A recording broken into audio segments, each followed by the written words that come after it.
So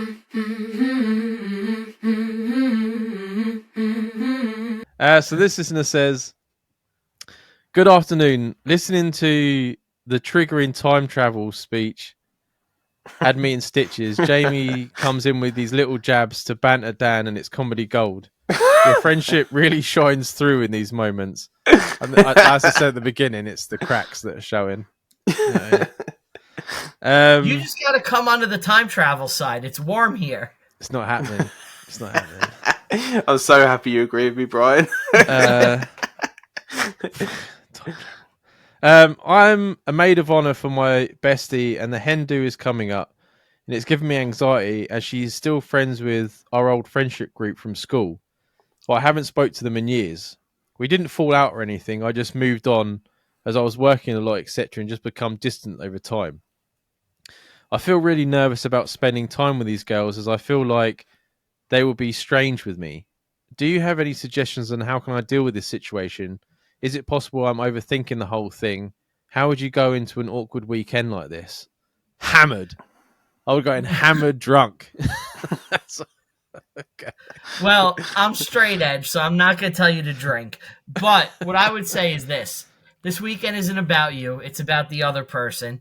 So just put up with it and deal with it. No one there hates you. They don't have any beef. You just got to survive with them for however long it's supposed to be and deal with it.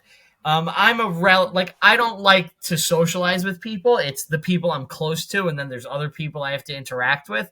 So sometimes at these things, there's people you don't really like or care for or know. You just got to fucking put up with it and deal with it for the limited amount of time and just tell yourself, when there's things going on you don't like, it's not about me. It's not about me. It's not about me.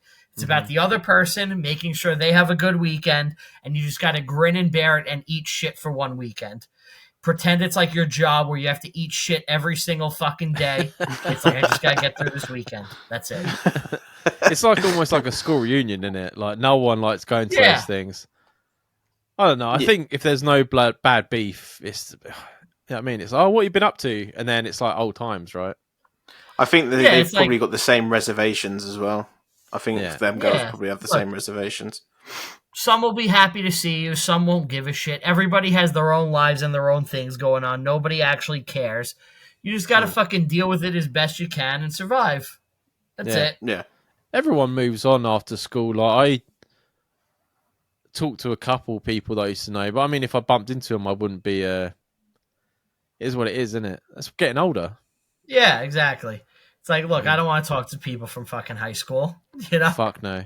I don't think I speak to anyone from high school anymore. I think when it's been that long, I don't think it's an unknown thing to not be. Just because she's still part of that group doesn't mean that you have to be like overbearing with them. Just as Dan said, I would just get a drink on me and just fucking have a good time. I remember messaging a guy a couple of years ago, like I used to speak to, just to see how he was doing, and he must have told, because he still hangs out with the old friend group, and then I started getting friend requests from that group, and I'm just like, nah, deny. It's like, not. I was like, if I wanted to speak to you, I would have reached out to you like I did for him, but I didn't. So fuck off. You know what could be really fun though for you? This is what she could do to really liven it up. Do hard research on all of their lives. Every minute detail, things you couldn't possibly know, like hire a private detective, right?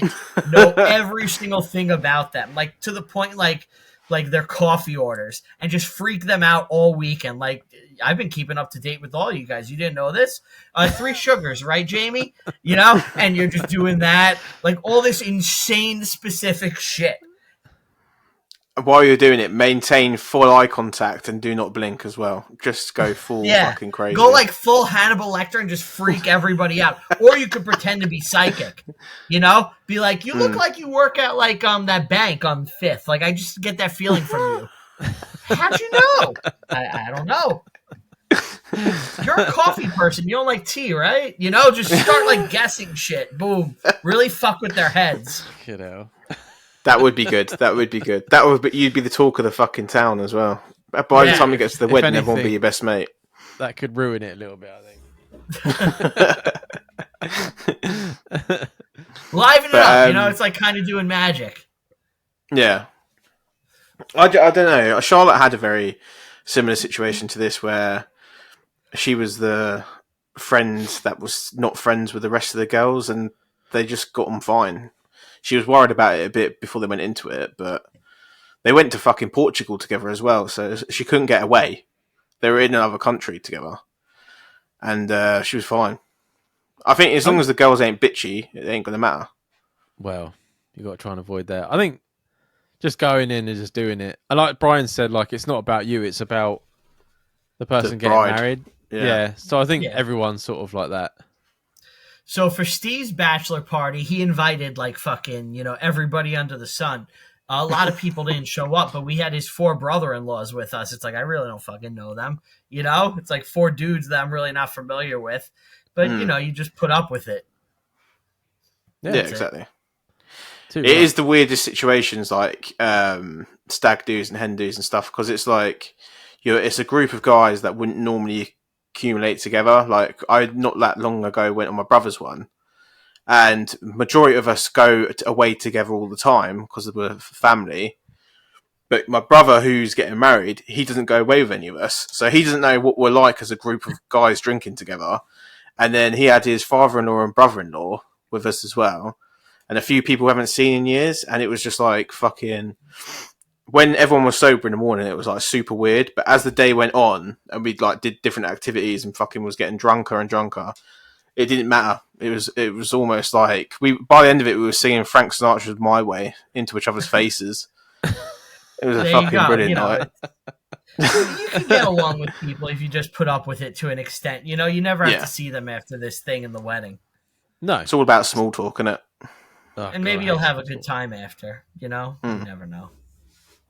Oh, it will be a good time. But let us know Do you how it remember- goes. I'm sure there'll be Dan. some interesting stories. What? Do you remember at my wedding that Charlotte invited them 2 women that didn't like us from? We all worked in the same place, and Charlotte invited these 2 ladies that didn't like us from where we worked before. And I walked up to her on my wedding day, and I was like, "Oh, how are you, so and so?" And then she just goes, "I don't want to talk about work." And then I was like, "Fucking okay, then see you later." I thought I was all right with them, but apparently moving away changed that because I went to speak to them and it was like fucking ice walls. And I'm like, all right. There was that big fallout in the shop when it actually I happened. can't And then she's remember like soured and soured since then. that. She was always a sour fucking bitch. You just got to invite them, didn't you? Fucking weddings. Paid They're for them the to be at my worst. wedding. Cheeky bastards. Yeah, your wedding was really good from what I remember of it. I can't remember a lot of it. Yeah, it was pretty special. Apart from eating the canapes that I couldn't eat and having to drive 8 hours shitting myself. That wasn't good. But, you know, I made it home eventually.